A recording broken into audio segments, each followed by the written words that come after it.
George Orwell, the closest thing to a prophet that atheism has ever produced. 1984. Everyone loves 1984. But before 1984, and before Animal Farm, Orwell wrote books and essays that you've never heard of. More importantly for this discussion, George Orwell wrote a book review of Adolf Hitler's Mein Kampf in 1940. In that review, Orwell explains something that had been very confusing to many people.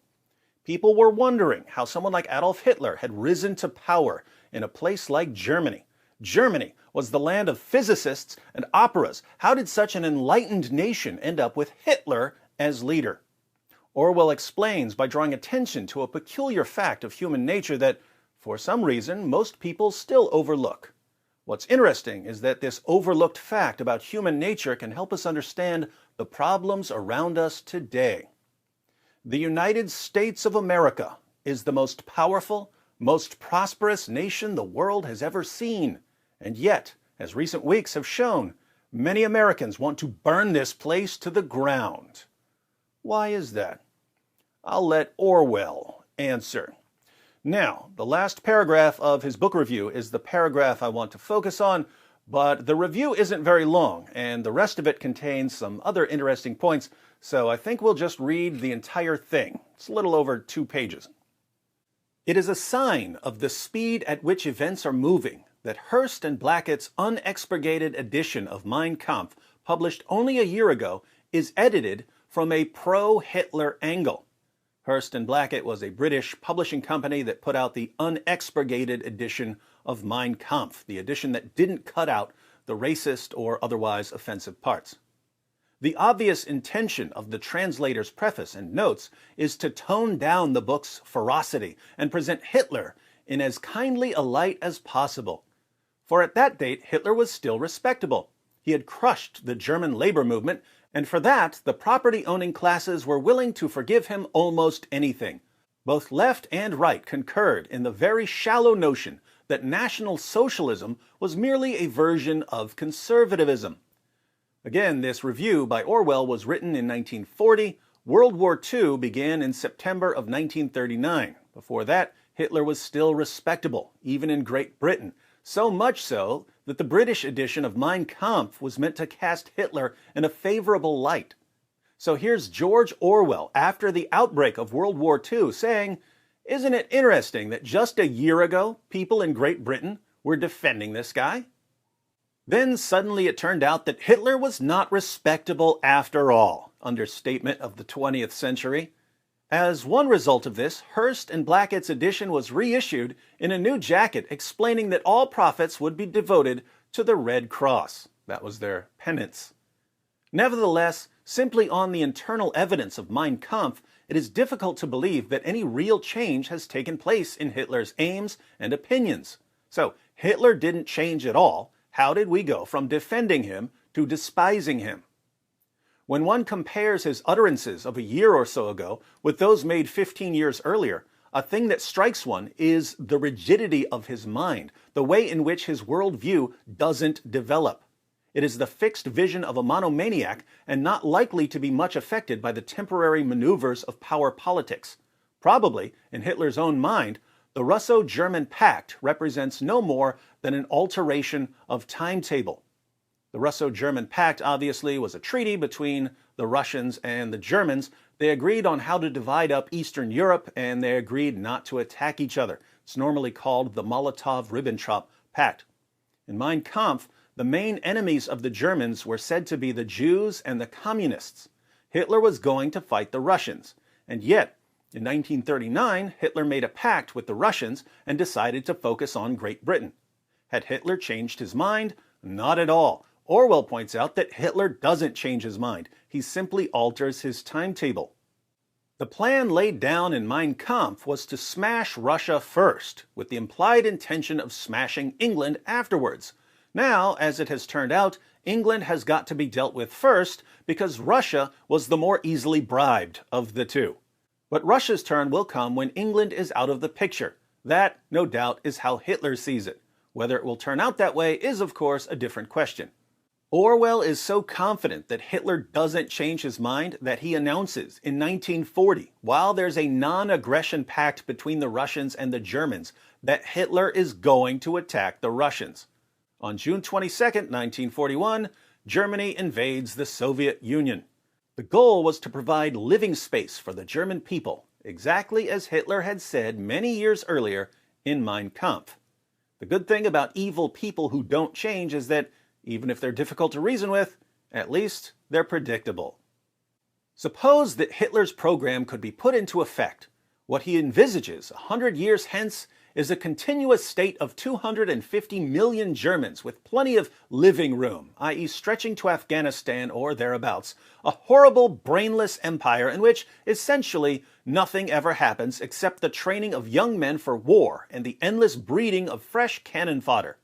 How was it that he was able to put this monstrous vision across? It is easy to say that at one stage of his career he was financed by the heavy industrialists, who saw in him the man who would smash the socialists and communists.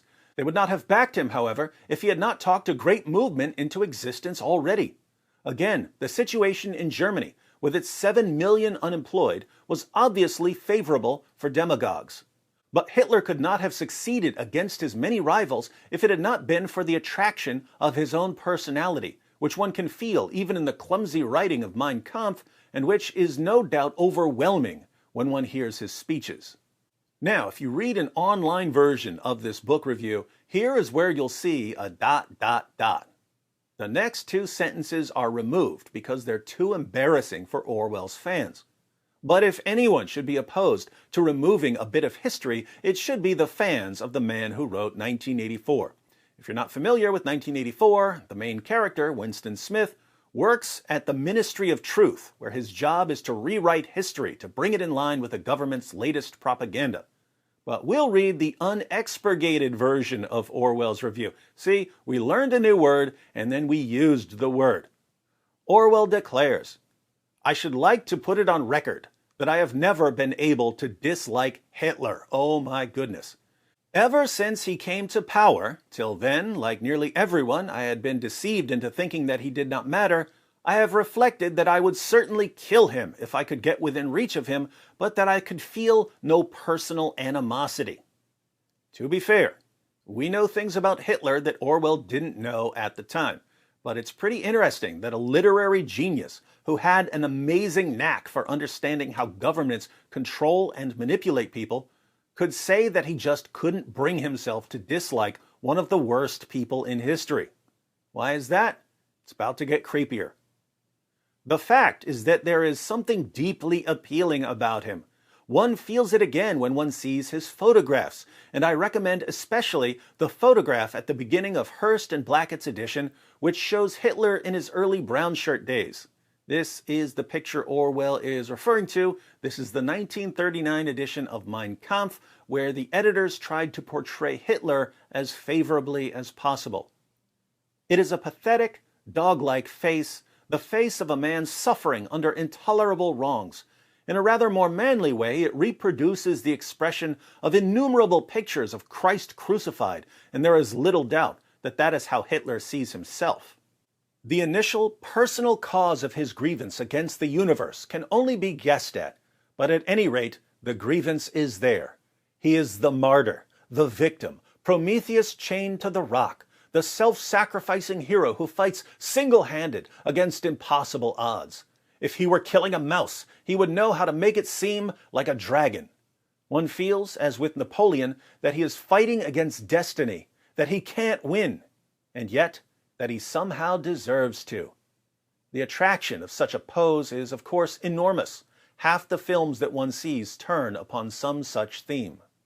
We would call this the underdog story. Hitler is willing to fight the entire world. He can't win, but Orwell thinks that there's something admirable about the fact that he's willing to take on the entire world because he's mad at it. This brings us to the final paragraph, where Orwell's going to explain why people fell for Hitler. Also, he has grasped the falsity of the hedonistic attitude to life. Nearly all Western thought since the last war, certainly all progressive thought, has assumed tacitly that human beings desire nothing beyond ease, security, and avoidance of pain. In such a view of life, there is no room, for instance, for patriotism and the military virtues.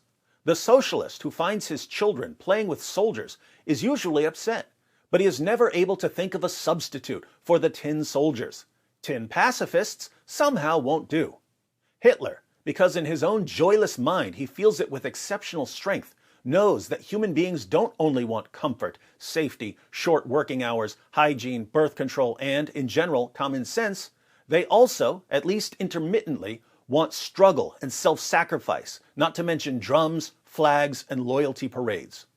However they may be as economic theories, fascism and Nazism are psychologically far sounder than any hedonistic conception of life.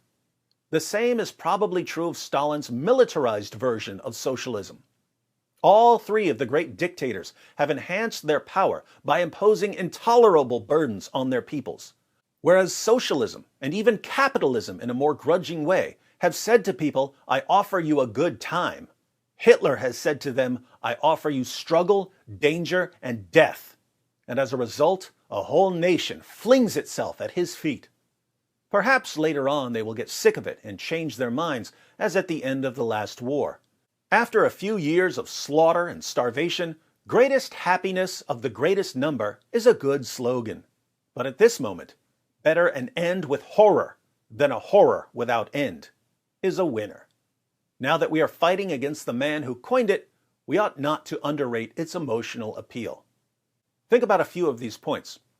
The falsity of the hedonistic attitude to life, the view that human beings simply want ease, security, and avoidance of pain, the view that we only want comfort, safety, short working hours, hygiene, birth control, and, in general, common sense. We should see a problem with this view of human nature when we watch children play with toys. Little boys don't want to play with toy pacifists or toy college students sitting in safe spaces. In my days, we played with toy guns, G.I. Joes, Transformers, He-Man, Thundercats, Voltron. Everything was about fighting. So there's an important part of human nature that's either ignored or repressed by certain ideologies. It's the part of us that wants struggle and self-sacrifice, not to mention drums, flags, and loyalty parades. Because this too is part of our nature, ideologies that acknowledge this part of us and take advantage of it are psychologically far sounder than any hedonistic conception of life. So, whereas socialism and even capitalism in a more grudging way have said to people, "I offer you a good time," Hitler has said to them, "I offer you struggle, danger, and death." And as a result, a whole nation flings itself at his feet. Notice, here in the United States, much of the political conflict right now has to do with socialism and capitalism. And the dispute is supposedly about which economic theory will provide the best outcome for the most people. But what if that's not the real reason for the coming crisis? What if the real reason we're fighting over this is not that too many people are suffering and so we need a change? What if the real reason we're fighting over this is that we're all too comfortable and so we're looking for a fight? I mentioned in the beginning that the United States of America is the most powerful, most prosperous nation the world has ever seen. But think about the problem this creates. Progress is built into the fabric of the country. The country is designed to be improved, guaranteeing people's rights to life, liberty, and the pursuit of happiness, guaranteeing freedom of speech, freedom of the press, freedom to protest, freedom to petition the government, freedom to choose our leaders. This is a recipe for progress. You can start out with all kinds of injustices in society, but as long as you're allowed to call out the injustices and report on them and protest them and demand change and vote for leaders who will make the changes you want, you can make constant progress. You can start with slavery and put an end to slavery. You can start with women not being allowed to vote and then change the law. You can have racial segregation and then racial integration. But notice what happens. If your society is making constant progress in dealing with these major injustices, then the injustices you have to fight over are constantly being reduced. The better things get, the less there is to fight about. But we still want to fight. It's part of our nature. And so we have to fight over lesser things. As the most powerful nation in the world, we don't face a significant external threat. So we have to find a significant internal threat. If we can't find a significant internal threat, we'll magnify an insignificant internal threat until it becomes the greatest threat in the history of humanity. We used to fight over slavery and segregation. Now we have to fight over using the wrong gender pronoun. We used to fight against Nazis who were putting Jews into ovens. Now we fight against a Christian baker who doesn't want to put a wedding cake into an oven. If we can't find an actual soldier to fight, we'll find a statue of a soldier to fight. If we can't find an actual hate crime, we'll fabricate a hate crime. But whatever happens, we will fight. We can see it all around us. If Orwell is right, there's a part of you that wants all the fighting to stop so you can go on living comfortably with a booming economy. But there's also a part of you that wants to rally around anyone who promises to crush the opposition. We need to be aware of this fact about ourselves, because there's no shortage of leaders who would love to take advantage of it.